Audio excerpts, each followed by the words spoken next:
बिस्मिल्लाहिर्रहमानिर्रहीम अस्सलाम वालेकुम। आज हम बनाएंगे चिकन पुलाव। इसके लिए हमने लिए 2 कप चावल, उन्हें अच्छी तरह चुन के भगो लिया है। और आधा किलो चिकन, उसे भी अच्छी तरह वाश कर लिया, साफ़ कर लिया। अब लिया 1 कप के करीब कुकिंग ऑयल और 2 बारीक कटी हुई प्याज इसमें शामिल किए हैं। उनको थोड़ी देर पकाया है।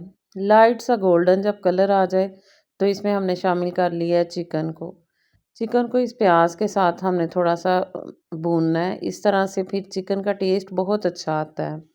जब थोड़ा सा चिकन भून जाए तो इसमें हमने शामिल कर देना है अदरक, लहसुन और हरी मिर्च का पेस्ट।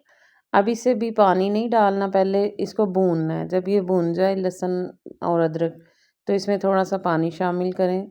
ये अब असल में हमारा मसाला बनना शुरू हो चुका हुआ है। साथ साथ इसे पानी डाल के भूनते जाएं। 2 अदद हरी मिर्च काट के और थोड़ा सा अदरक, साथ 2 टमाटर ये भी हमने शामिल किए हैं। अब 2 चम्मच हमने नमक, खुशक धनिया पाउडर, सुरख मिर्च पाउडर और कुटी हुई सुरख मिर्च पाउडर और काली मिर्च थोड़ी सी ये भी हमने शामिल की है। साथ गरम मसाला भी। ये सब कुछ जब शामिल कर लिया है तो अब इसको चम्मच से हिलाना है। थोड़ी थोड़ी देर बाद इसमें पानी का छींटा लगाते रहें, मसाला भूनता जाए। ये देखिए अब हमारा मसाला भून गया है तो इसमें हमने 3 कप पानी शामिल कर लेना है। 4 कप पानी नहीं डालना, डबल नहीं करना। जब गोश्त भी गाल जाए और पानी को बॉयल आ गए जाए तो इसमें हमने शामिल कर लिए हैं चावल।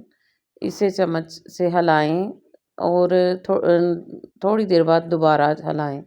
यानी जब आपने चावल पानी में शामिल किए हैं तो तकरीबन सिर्फ 4 दफ़ा इसमें चम्मच चलाना है, ज़्यादा दफ़ा नहीं, वरना टूट जाएंगे हमारे चावल। और जब पानी थोड़ा सा चावलों में रह जाए तो इसे दम पे रख दें, बिल्कुल हल्की आंच पे, और सिर्फ 10 मिनट के लिए दम पे रखना है। मैं बगैर किसी रुमाल के ही दम लगा लेती हूँ, इससे भी हमारे चावल बहुत अच्छे बनते हैं। अब इसके ऊपर थोड़ा सा हमने ज़ीरा पाउडर छिड़काव करना है और साथ सब्ज़ धनिया। इससे ज़ीरे के इसके साथ बड़ी अच्छी खुशबू आती है। जब दम के चावल लगाएं तो साथ उसमें ज़ीरा शामिल करें तो मज़ेदार सा हमारा पुलाव तैयार है। Thanks for watching.